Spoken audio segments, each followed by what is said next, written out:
Alhamdulillah, alhamdulillahilladzi katabas sa'adata lil mu'minin. Nahmadu subhanahu wa ta'ala wa huwa waliyul muttaqin. Asyhadu an la ilaha illallah wa asyhadu anna Muhammadan abduhu wa rasuluh sayyidul awwalin wal akhirin.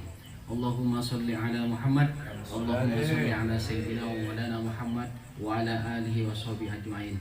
Alhamdulillahirabbil alamin. Puja puji syukur kehadirat Allah Subhanahu wa taala, dan senantiasa dan selalu kita memanjatkan syukur atas semua nikmatnya. Kalau kita menghitung nikmat pasti kita tidak bisa menghitungnya.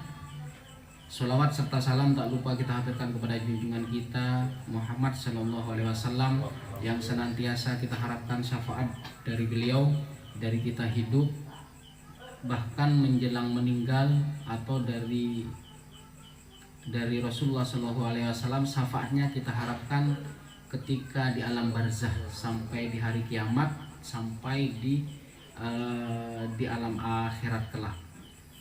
Untuk malam ini kita akan melanjutkan kajian Umdatul Ahkam min kalami khairil anam alaihi salatu wassalam, yaitu pada bab jami'.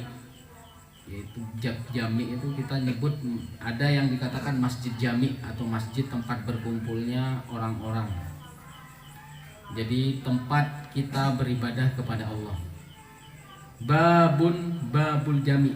An Abi Qatadah bin Rabi' bin Rib'il al-Ansari qala Rasulullah sallallahu alaihi wasallam, idza dakhala ahadukum al-masjid fala yajlis hatta yusolli rak'ataini. Dari Abi Qatadah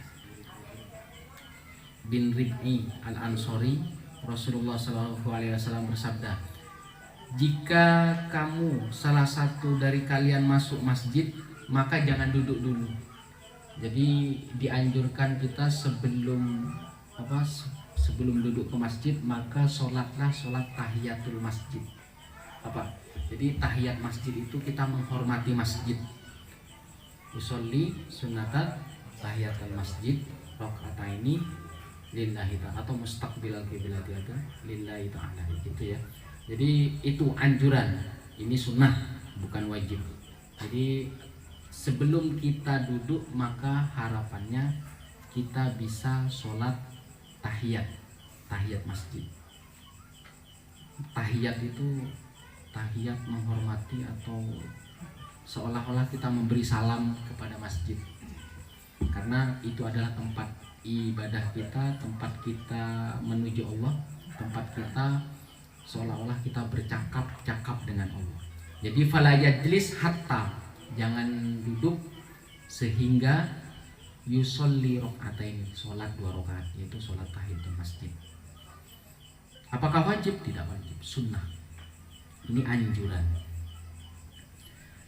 An Zaid bin Arqam qala kunna natakallam fi sholati yukallimur rajulu sahibahu wa huwa ila jambihi fi sholati hatta nazalat wa qumu lillahi qanitin fa umirna bisukuti wa nuhina 'anil kalam.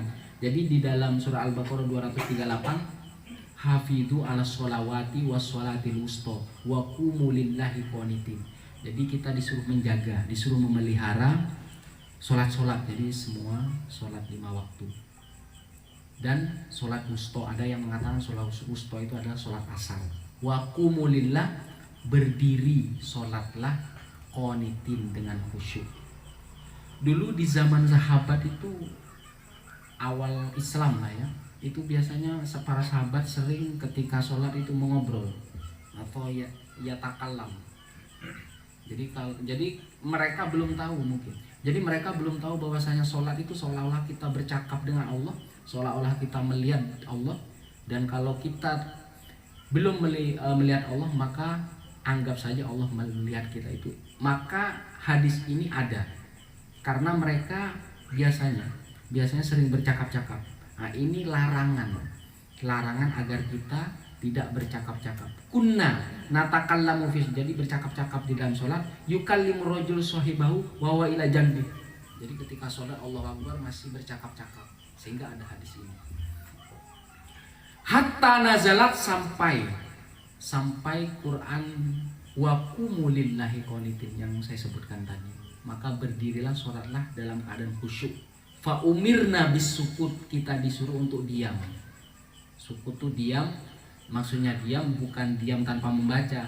Semua yang ada di sholat yang kita baca, apa yang dianjurkan Rasulullah, baik lafadznya baik gerakannya, yaitu lafadz yang ada di dalam sholat dan gerakan yang ada di dalam sholat. Jadi sukut maksudnya bukan diem tanpa melafalkan sesuatu. Jadi di luar lafadz sholat dan gerakan sholat itu dilarang. Jadi kenapa ada hadis ini? Karena zaman dulu sahabat tuh masih ada yang bercakap-cakap, sehingga turun wa qumu lillahi qanitin, maka berdirilah melakukan sholat untuk Allah qanitin dengan khusyuk. Fa umirna bisukut, jadi kita disuruh untuk diam. Fanuhina anil kalam, dan dilarang untuk bercakap-cakap. Nah, kalau sekarang sudah nggak ada ya. Jadi ini awal Islam itu memang mereka belum tahu. Bahkan mereka saling mengingatkan. Jadi setelah ini kamu mau kemana? Allahu Akbar. Setelah ini kamu mau kemana? Setelah ini kamu mau ngapain? Nah itu memang biasa mereka. Akhirnya ada hadis ini, ada larangan. Fa umirna bisukut wa nuhina anil kalam. Jadi disuruh diam, kemudian dilarang untuk bercakap-cakap. Ini untuk sahabat yang lalu, dan saya kira sekarang tidak mungkin ya orang yang bercakap-cakap di dalam sholat. Hampir pasti nggak ada. An Abdullah bin Umar wa Abi Hurairah radhiyallahu anhum an Rasulillah sallallahu alaihi wasallam annahu qala idza staddal harru fa abridu bis sholati fa inna shiddatal harri min fayhi jahannam. Dulu di zaman sahabat Pak, masjidnya bukan seperti ini. Masjidnya sangat sederhana. Dulu tidak ada semen. Dulu nggak ada semen. Mungkin paling bagus tuh terbuat dari batu. Itu kan panas Pak. Di padang pasir tuh panas gitu. Sehingga Rasulullah itu ketika sholat duhur, itu ketika waktunya tepat di sholat duhur itu tidak langsung sholat, menunggu agak lama. Apa maksudnya? Biar tidak terlalu panas. Jadi bedanya sekarang itu tidak terlalu panas seperti di padang pasir. Meskipun panas, kuping kita sudah enak, ada karpetnya atau sudah ada AC-nya. Karena dulu di pasir atau paling banter itu di batu, sehingga panas. Dulu nggak ada genteng, jadi itu. Fa'abridu bis sholah, maka dinginkan dengan sholat. Fa inna shiddatal harri min fahi jahannam. Ada hadis lain memang itu. Jadi kalau hadis lain waktu duhur itu menunggu zawal, menunggu matahari condong. Maka ketika panas, jadi kalau dulu itu ada cerita guru saya, ketika kamu dalam emosi besar, ketika kamu dalam masalah itu kan juga panas Pak. Jadi bukan panasnya matahari saja, panasnya pikiran, panasnya keadaan kita, dihimpit oleh keadaan kita. Fa'abridu bis sholat, maka sholatlah 2 rakaat. Jadi kalau guru kita, kalau kamu sedang marah pada anak, jangan langsung memarahi, tapi berhenti dulu, ambil wudhu, kemudian sholat. Jadi kalau kebetulan sudah sholat wajib, maka sholat sunnah apa saja, maka dinginkan keadaanmu itu dengan sholat. Nah ini kaitan dengan sholat duhur, karena kalau dari panas itu kan dia biasanya berkaitan dengan panasnya matahari, berada di tengah itu kan sudah duhur dia biasanya. Menunggu zawal, menunggu condong. Fa inna shiddatal harri min fahi jahannam, maka kuatnya panas waktu itu seperti mendidihnya jahanam. Hikmah dari hadis ini, panas bukan karena panas matahari, panas hati, panas pikiran, itu dinginkan dengan sholat. Jadi sesulit apapun, maka ketika dalam keadaan apapun, maka sholatlah, baik sholat wajib atau sholat sunnah. Maka itu jadi pendingin, kayak seperti ya pendingin atau kulkas lah gitu ya. kalau kita bisa mengistilahkan. Sejuk, jadi bukan dingin banget enggak, jadi sejuk dia. Jadi dengan sholat itu sejuk. Karena ketika kita terlepas dari ingat kepada Allah, pasti emosi kita meningkat. Jadi ketika keadaan menghimpit kita, maka salah satu yang bisa mendinginkan, maka sambungkanlah kepada Allah, yaitu dengan sholat. Jadi sholat itu munajat, sholat itu bisa doa, sholat itu sambung, menyambung kepada Allah, itu dengan sholat. Dalam problem apapun, maka sambung, sholat itu sambungkan dengan Allah.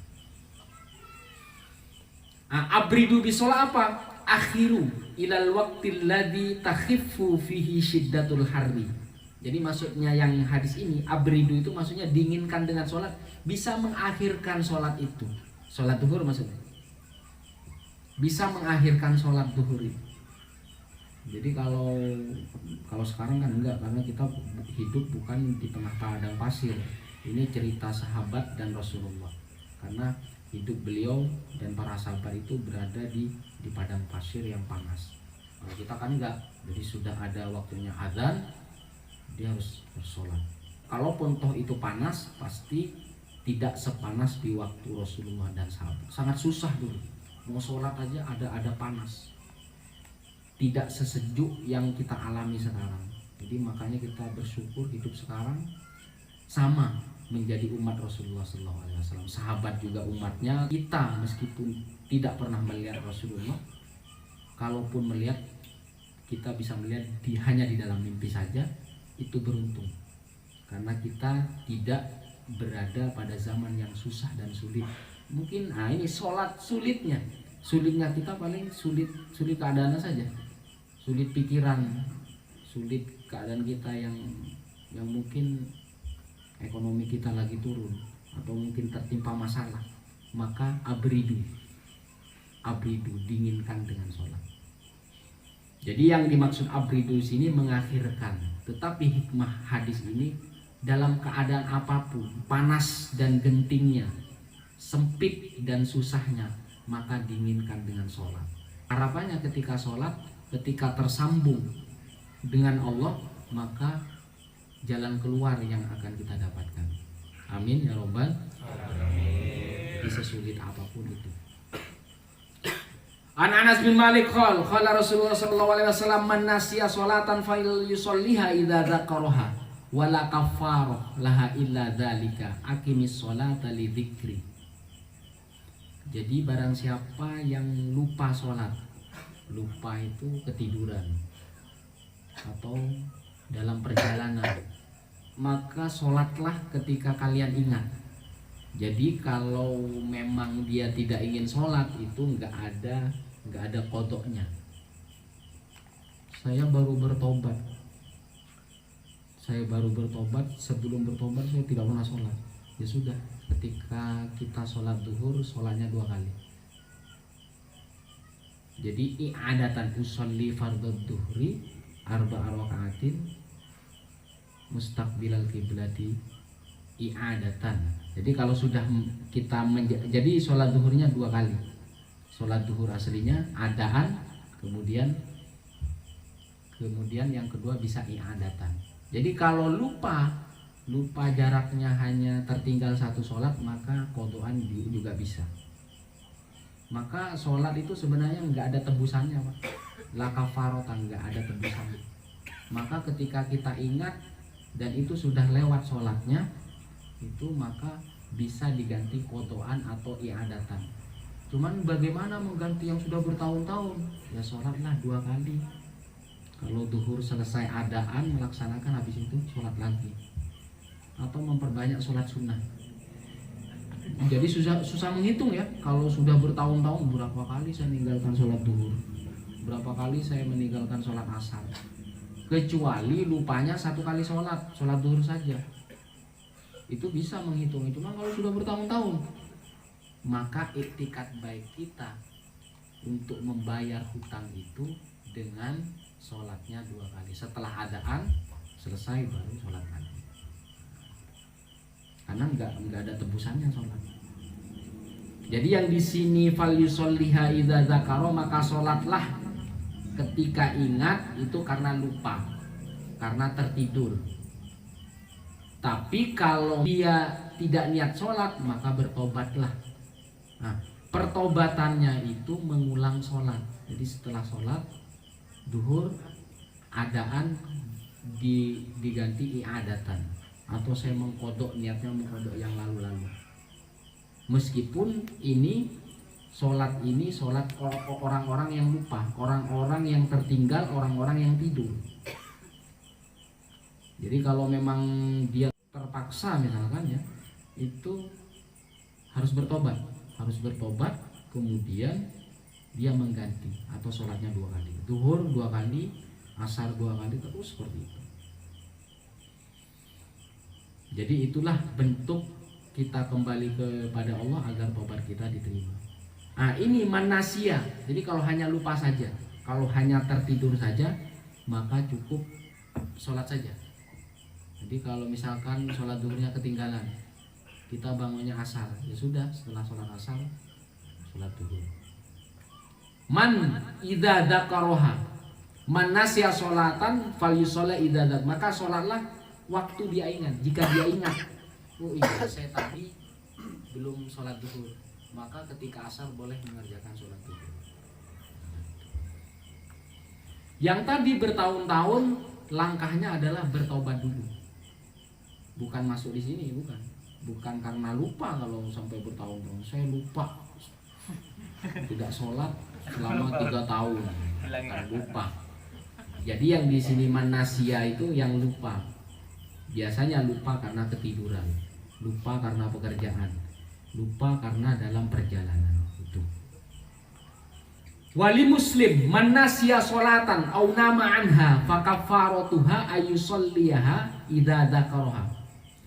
Jadi dari riwayat Muslim, barang siapa yang lupa sholat atau tertidur, jadi bayarnya, tebusannya kita sholat ketika ingat. Jadi ayusolliha idza dzakaraha, dia sholat jika dia ingat, ya, jika dia ingat. Jadi kalau yang tadi, kalau memang sudah bertahun-tahun, berobat dulu, baru mengganti dengan sholat duhurnya 2 kali, ditambah dengan sholat sunnah. Itu bentuk kita kembali kepada Allah. Selanjutnya, An Anas bin Malik qol kunna nusalli ma Rasulillah sallallahu alaihi wasallam fi syiddatil harri fa idza lam yastati ahaduna ayyumakkina jabhatahu minal ardi basata thawbahu fasajada alaihi. Jadi kita pernah sholat bersama Rasulullah dalam keadaan panas terik matahari. Fa idza lam yastati ahadun ayyumakkina, berarti mereka itu para sahabat sholatnya langsung ke tanah, Pak. Sholatnya langsung ke tanah dia. Atau dia biasanya kalau nggak ke tanah, ke batu. Ayyumakkina jabhatau minal ardi, jadi menempatkan jabhah, ini dahi di atas tanah. Basato thawba fasajada alaihi, maka saking panasnya ketika menyentuh tanah atau pasir, dahi tidak kuat menahan panasnya pasir tadi, maka basato thawbahu, menghamparkan kain kita. Nah, itu boleh. Jadi ketika panas boleh menghamparkan kain kita. Ini sudah nggak ada kalau di sini. Kalau di masa sekarang sudah nggak ada. Ini susahnya sholat di zaman dulu. Maka kita bersyukur sholat di masjid, sholat di karpet, sholat ada wewangian. Kalau dulu nggak ada. Sholat di atas batu, sholat di atas pasir. Itu pun sahabat terus menerus seperti itu. Kita yang di atas karpet aja kadang jarang, ya kan? Sudah ada masjidnya bagus, sudah ada tempatnya juga jarang. Mereka sampai, nah ini kan Siddatul Hari, berarti pasirnya panas, batunya panas, sehingga mereka menghamparkan kainnya. Itu diperbolehkan. Jadi ketika ada kain atau ada misalkan baju, ketika menyentuh tanah sangat panas, itu harus menghindar, dihamparkan kain, itu boleh. Karena Siddatul Hari, kuatnya panas, sangat panas.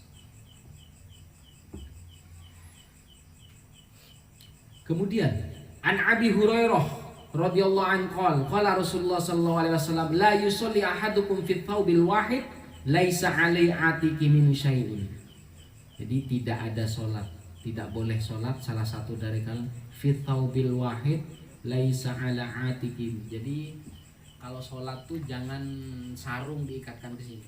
Ini harus ada kain penutupnya ya. Harus ada kain penutupnya.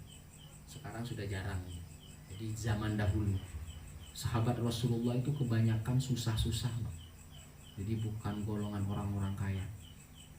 Jadi bisa disebut Rasulullah itu pemimpinnya kaum du'afa, pemimpinnya anak-anak yatim, pemimpinnya orang-orang miskin. Sehingga bergaulnya Rasulullah itu orang-orang seperti mereka. Biasanya mereka itu tidak punya baju. Jadi tidak boleh memakai kain yang enggak ada penutupnya di sini. Atik sini. Min husyai'un. Jadi harus pakai penutup. Mau kain, yang penting di sini harus ditutup ya. Tuh. Kalau sekarang sudah enggak ada ya. Jadi meskipun ini udah enggak ada sebenarnya. Alhamdulillah sudah.